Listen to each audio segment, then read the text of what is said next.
at 3:30, it is the Ascend Sales Trophies Handicap. Over 1,400 metres, the horse in the circle of this replay is number 2, Oliver's Travels, finishing 3rd at Ascot on January 1.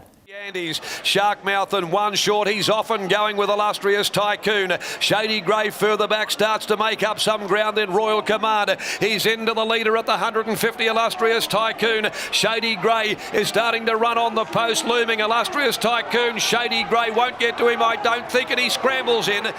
Oliver went straight into the black book after that performance. He steps up from the 1,200 metres to the more favoured 1,400 metres here. And there only looks to be one real danger, and that is the 3-year-old in the Cerise and White. I speak of Action, who resumes here.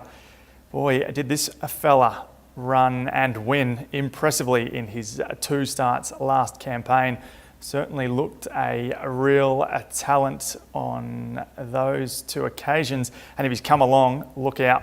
As for the others, well, I've gone the 5, Kimbo's Girl, in for 3rd. She won well over this track and distance on New Year's Day. She steps up in grade here, but this isn't the best 66 grade race that you'll ever see.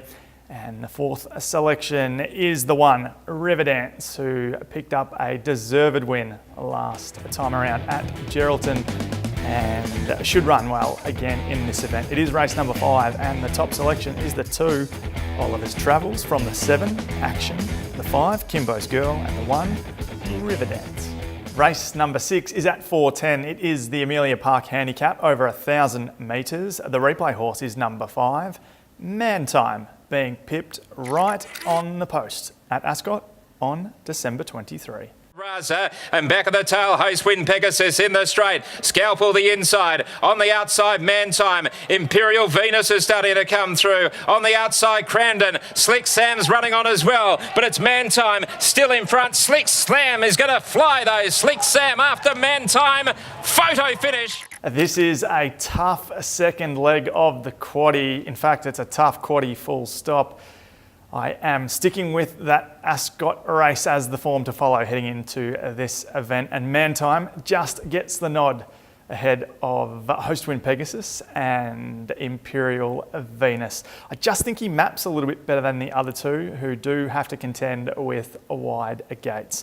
The 3, Host Wind Pegasus, well, this boy, he clocked the fastest 600 metres last 600 metres of that replay that we just saw, despite having to weave through traffic down pretty much the whole of the home straight. He will need a bit of luck, as I touched on, from a wide gate. The 8, Imperial Venus, is the 3rd selection. This boy also finished off well in that replay. Certainly strips a fitter 3rd up into this race. And the 2, Belter, is the 4th selection. This is a boy who resumes. He's a boy who showed some pretty good form as a 3-year-old, and he's also had he's also produced, I should say, a nice trial win coming into this first up run, which is race number 6 on Saturday, and the top selection is the 5, Man Time. Ahead of the 3, Host Wind Pegasus, the 8, Imperial Venus, and the 2, Belter.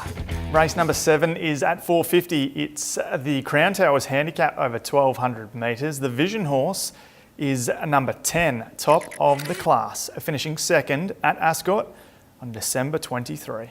Great boy in front. Kiwanzo goes for the inside. Key to Fame. Maginica struggling a bit. Seeker's trying to get out. Settlers Creek, the one they've backed, is coming down the outside with a really good run. Settlers Creek has raced up, hit the front. Key to Fame. Kiwanzo the inside. It's Settlers Creek in front from Kiwanzo, and top of the class flies, but Settlers...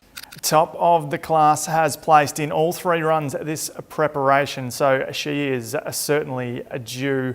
Gate 11 does sting somewhat, but she gains the services of 1 W Pike, and given clear running in the home straight, I think she'll be very, very hard to hold out. The 3, Key to Fame, is the 2nd selection. This boy was wide without cover pretty much the entire journey, and still finished off quite well, I felt, in the replay that we just witnessed. He jumps from barrier number 1 in this upcoming event, so will get favours, and Simon Miller has booked Madison Brown to ride here. And with the claim, he only has to carry 54 kilos. I've got a feeling that Simon will be hoping that Madison can produce the same ride and result as what she did on Kimbo's Girl just under a fortnight ago. Of the others, I've gone the 7 Kuanzo in for third. This boy was certainly game in behind Settlers Creek last start and draws ideally in barrier number 4. And the 4, Shady Grey, rounds out the 4. This boy, I thought he ran really well behind Illustrious Tycoon last start. He is now third up, so peaking fitness-wise into this event, which is race number 7. And on the 10, top of the class, to get the win from the 3, Key to Fame, the 7, Kuanzo, and the 4, Shady Grey. Race number 8 is at 5:30. It's the Schweppes handicap over 1,800 metres. The replay horse is number 8, No Say In It, winning at Pinjarra last Saturday. Distance time a length and a half, the No Say In It, followed then by Mass Effect and Dealing. Queen Bay under heavy pressure, not doing enough, 200 to go. Persistence time challenged now by No Say In It. I Done It fights back with 100 to run. No Say In It, persistence time on the outside. No Say In It, gee, it was a great ride and got the money. Where to look here, I have changed my mind about half a dozen times, but I've settled on No Say In It. He is up in grade, so he's down from 59 kilos to 55.5, but I think he's up to this level in any case. He is on the 7-day backup, but the trip will be no issues whatsoever, and I think he maps well in a race that for mine lacks a little bit of tempo here. The 5, Frieresque, is the second selection. This boy found Woodsville just too good last time around.